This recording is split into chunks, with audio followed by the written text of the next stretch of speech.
with Super Bowl Sunday coming up, we've got the Ohio State connection on the Bengals defense most prominently with Hubbard, Apple, and Bell. 3 out of the 11 starters. That's pretty significant. I find it interesting, and this is kind of a sideline that I should have probably hit when we were on Joe Burrow, the back and forth between Michigan fans and Ohio State fans on, the claiming of Joe Burrow and Ohio State fans taking pride in that, and Michigan fans looking for any little anecdote or anything that was thrown out there in the past to pry Burrow away and send him to LSU. And of course, that's where he accomplished on the field. But anyway, the Ohio State connection with the Bengals in particular. Well, and let's just say Joe Burrow spent 35 months at Ohio State and only, I believe, like 19 at LSU. So come on, you do the math there. And he is an Ohio State graduate. I don't know what kind of degree you get from LSU. And really, does it even matter? But with those three guys, it's been fun to watch Sam Hubbard create this this career for himself, where he was always really good at Ohio State, and then he gets to Cincinnati as I don't know, a second or third round draft pick, and I don't know if this is still the case, but like after his first 3 years, he had the most sacks among his draft class, and that's not necessarily something you would have expected from somebody who wasn't a first rounder. Vonn Bell has played well wherever he's gone. The resurgence of Eli Apple, and Eli Apple has.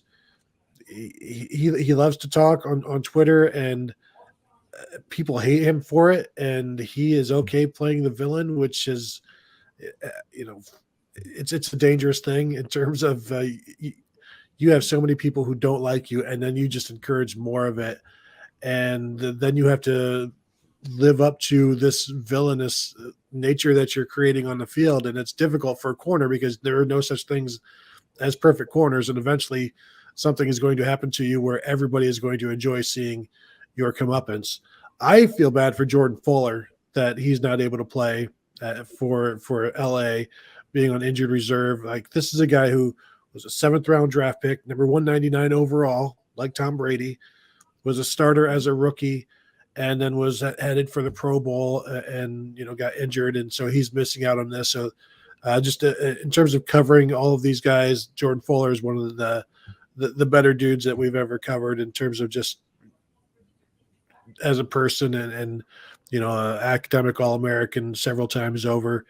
But yeah, it's good to see. And I've said it for years, the more Buckeyes you draft, and I try to tell the Browns this, and they finally start to listen with Denzel Ward and here and there. But for years, the Browns didn't want to have anything to do with the Buckeyes, and the Bengals, they'll mess with Buckeyes, and you see what's happening now. They're in the Super Bowl. And I really do expect them to win. Yeah, I'm thinking Bengals. Again, Joe Burrow, hard man to beat. I think obviously Eli Apple's kind of resurrected his career with the Bengals, made some huge plays here in the playoffs for them. Vonn Bell had the tip pass interception that basically sealed the game in overtime, because when that happened and he brought it back to midfield, you're like, they just need 20 yards, and the kicker, who's automatic, is going to put them in the Super Bowl. And that was kind of a done deal at that moment. Sam Hubbard had the 2 sacks at the end of regulation where they had, I want to say, 1st and goal at the 4-yard line and just needed a touchdown, to win the game, and had to settle for the field goal to tie it and go to overtime. And the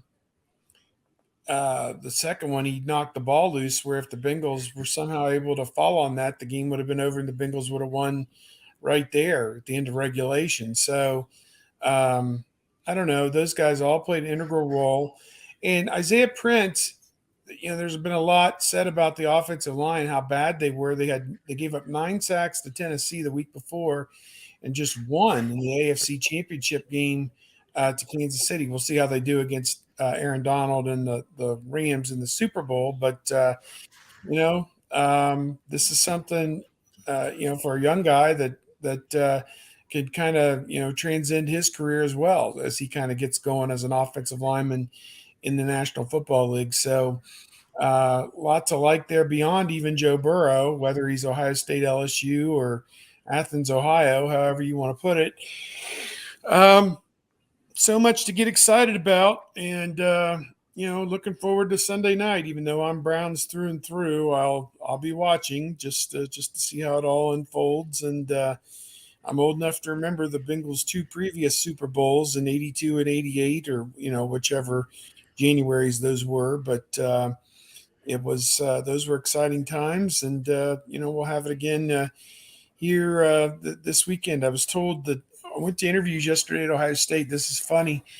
The Channel 4 affiliate in Columbus has a guy at the game, Jared Smalley, who we all know covers Ohio State and has been at that station for probably 15 years doing sports. Great guy. Well, the funny thing about it is NBC is also covering the Olympics. And when the Super Bowl coverage ends on Sunday night, they're not going back to the local affiliate for news. They're going to the freaking Olympics, and they won't be on until probably midnight or 12:30 or 1 a.m. with the local news with their guy from the scene out in Los Angeles. But I'm actually going down towards Cincinnati to some in-laws to watch the game down there. And my guess is that that NBC affiliate can invoke the we need to go local rule, because they're going to be tearing down downtown Cincinnati and burning everything in sight if the Bengals win this game. And that's going to become a local crisis that they're going to need to cover, probably more important than I won't even say somebody from another country skating or going down a downhill or whatever. So I would think that they're going to dump out of Olympics, and NBC won't ding them too bad for that. But yeah, it's going to be an interesting weekend, that's for sure. The Buckeyes with 5 on the 2 rosters. There's a glut of teams at 5, LSU's at 6. I counted up the SEC and the Big Ten, and this is pretty standard as well. Regardless of your NFL metric, the SEC number 1, the Big Ten number 2, and then a drop-off. That is pretty standard as well. Ohio State. I was going to ask Steve, as a Browns fan, do you want Garrett Wilson in the draft, first round pick? Are you going receiver first round? That would be great. I can't imagine they have a bigger need than a playmaker at wide receiver to help out the quarterback who in the offense that really kind of struggled. And I don't know it was all because Odell Beckham Jr.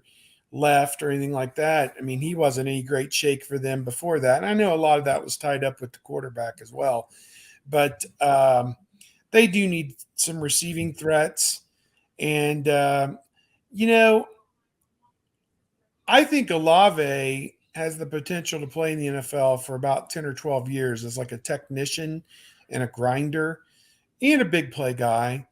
I think Wilson is that guy that's going to make the spectacular look mundane in the National Football League. And there are a few of those guys. We saw that with like a Larry Fitzgerald early in his career and different people like that. And then you kind of transition into that guy I described a moment ago that either he makes a bunch of routine normal plays and moves sticks or, kind of burns out eventually. So I don't know, because people catch up to him athletically as he gets a little older. So I don't know. I think I'd take either one, to be honest with you. They already have that grinder with Landry. So,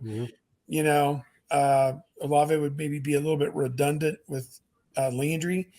And Landry is kind of getting on in age a little bit. But I think he's still got some years as a frontline guy. And I think Wilson would fit in perfectly there as a guy that can take the top off the defense, and a guy that, again, with this quarterback, and I wouldn't say he's erratic, but you hope his accuracy will come back a little bit if he's healthy, and he has great protection and great running game and everything else around him, that Wilson would be a great fit for him, a guy that you can just put the ball almost anywhere and he'll go find it. So he did some things this year that were just nothing short of amazing.